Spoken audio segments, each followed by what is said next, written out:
मेरा नाम इरम है। मेरी उम्र इस वक्त 16 साल है। मेरा ताल्लुक़ एक बहुत ही गरीब घराने से था। मेरे वालिद का इंतकाल बचपन में ही हो गया था, तो मेरी माँ को ससुराल वालों ने घर से निकाल दिया था। मेरी माँ मुझे लेकर अपने भाइयों के पास आ गई थी, लेकिन भाइयों ने भी मेरी माँ से रुख मोड़ लिया था। तो मजबूरी के बायस मेरी माँ ने एक शादीशुदा आदमी के साथ दूसरी शादी कर ली थी।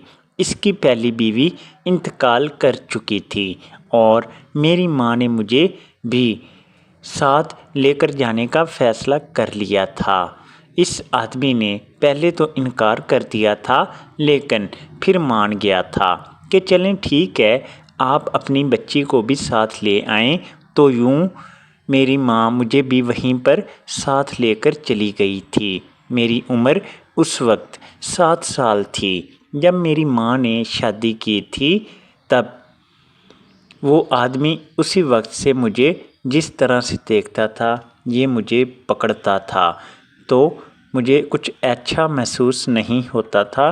पहले पहल तो ये बात मैंने किसी से शेयर नहीं की थी, लेकिन अब इनका मुझे पकड़ने का अंदाज़ जो था वो बदल गया था।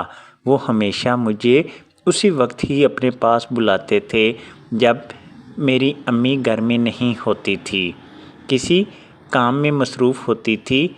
वो जब भी काम से आता था तो मुझे आकर कहता था, मेरी टांगें दबाओ। हालांकि मैं 7 साल की बच्ची थी, मैं क्या ही कर सकती थी, लेकिन फिर भी वो मुझे अपने पास बुलाता था और मुझे पूरे जिस्म पर वो टच किया करता था।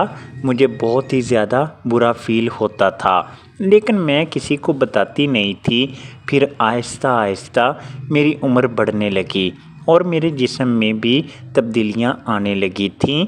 मेरी उम्र जब 11 साल हो चुकी थी, तो मैं वाज़े तौर पर नज़र आने लगी थी कि मैं जवानी की तरफ बढ़ रही हूँ और वो आदमी मुसलसल मुझे अपने पास बुलाता, कभी अपने सीने से लगा लेता और कभी मेरा माथा चूमता।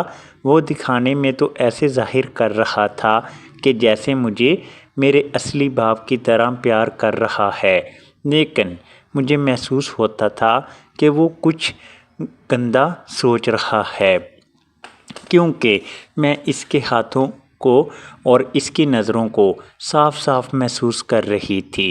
मैंने 1-2 बार ये बात अपनी माँ से भी की थी, लेकिन उन्होंने मुझे सख्ती से मना कर दिया था कि ऐसी बात नहीं है, वो तुम्हारे बाप हैं। लेकिन ऐसे कौन किसी का बनता है। मैं हमेशा उनसे दूर रहने की कोशिश करती थी कि इनके पास मैं तभी जाती थी जब मेरी माँ मेरे पास होती थी। एक दिन सर्दियों की रात में 10 बजे के करीब मेरे कमरे की लाइट